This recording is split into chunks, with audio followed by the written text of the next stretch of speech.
Yo, what's up guys? Welcome back to Modi Homeboy TV. So for today's video, pag-uusapan naman natin ngayon yung pag-unbox itong ating Delitech ZL7801A. So yan guys, so kung bago ka pala sa aking channel, ako nga pala si Modi Homeboy or Modi na lang, tawagin mo Modi. Meron tayong Facebook, Modi Incubators. Doon nyo ako pwedeng ma-chat kung gusto nyo mag-order ng incubator at kung meron kayong mga katanungan. So ang aking channel is more on incubator tutorials. Pagbukas pa lang natin ng ating box ditong thermostat na to, meron tayong tinatawag na sensor. Ayan ganda ng sensor natin. Itong sensor niya is integrated na to, Tapos meron din siyang connector ito para dito, parang sleeve, para mas matibay yung ating mga wire, hindi basta-basta masisira. Okay, tapos meron din tayong, of course, meron tayong manual. Ito natin makikita yung specification ng ating thermostat. ZL7801A is a temperature and humidity controller with IP65 level front panel protection, convenient operation and easy installation, suitable for control of incubator, climate chamber, greenhouse, warehouse, and so on.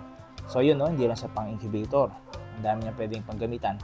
So sabi dito, ito ay temperature and humidity controller. At the same time, meron din itong, of course, timer para sa ating egg turner. So yun, sa mga previous video natin, meron tayong tutorial regarding ito sa ZL6231A. Anong pinagkaiba niya dito? Ang pinagkaiba is, ito po is meron na siyang humidity controller. Okay? Yun po. So once na binasa nyo itong manual, magkakaroon na kayo ng idea kung paano siya gumagana at kung paano siya pagganahin. So for today's video, unboxing lang muna po tayo. At syempre alam niyo kung anong kasunod nito. Kasunod na video nito, next upload natin is full wiring tutorial at saka programming. Okay, para ma-maximize natin ang gamit itong ating thermostat. Okay, so pair na ang ating manual. Ito na ang ating pinakabida. Ayan. Ito, ganda Ito naman ZL7801A. Tama ba?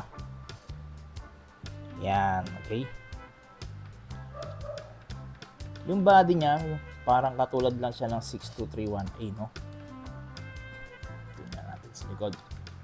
So ito yung terminals niya. Okay. ZL631A, ito yung 1, 2, 3 hanggang 12. So dito yung connection ng ating sensor. Tapos ito, dami niyang relay, meron siyang 4 na relay. Tapos ano pa ba? Sabi dito R4, R5, ito yung para sa timer output, para sa kanyang egg turner. Doon sa R1 naman, ito naman yung auxiliary output, meron siyang ganun, ayos yun. Tapos R2 naman, meron siyang humidity output. Yun to yung yun yung doon natin kukonect yung humidifier. Tapos R3, temperature output. Okay, so simple lang siya, Kagandahan sa mga ganitong thermostat is napaka-dali nilang i-mount, Maliit lang yung box.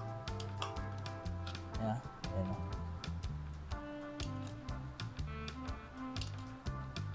Yan. Yung pinaka-clip niya.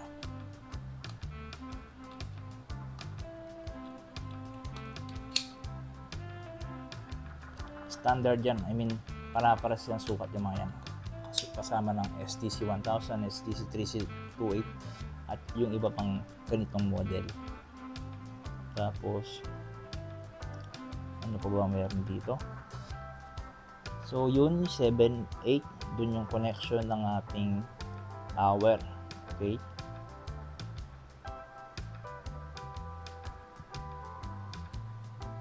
so yun lang guys, no?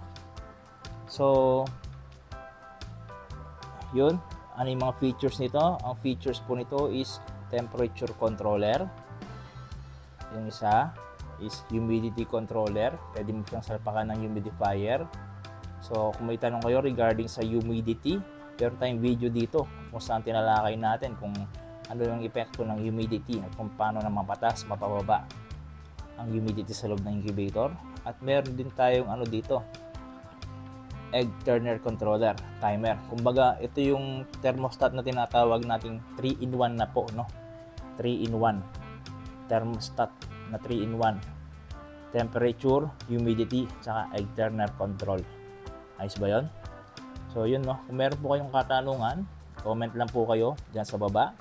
At kung gusto niyo yung video na to, at kung gusto niyo kung gawin natin ng full wiring tutorial, paki-like na rin po at i-comment nyo na rin po ang inyong mga request. So hanggang dito lang po. Maraming salamat po. So abangan nyo po sa next video natin ang full wiring tutorial po nito. At gagawin po natin ng iba't ibang klaseng video to base sa kung ano po yung mga maisip nyo pong suggestion or yung recommendation nyo po. Maraming salamat po.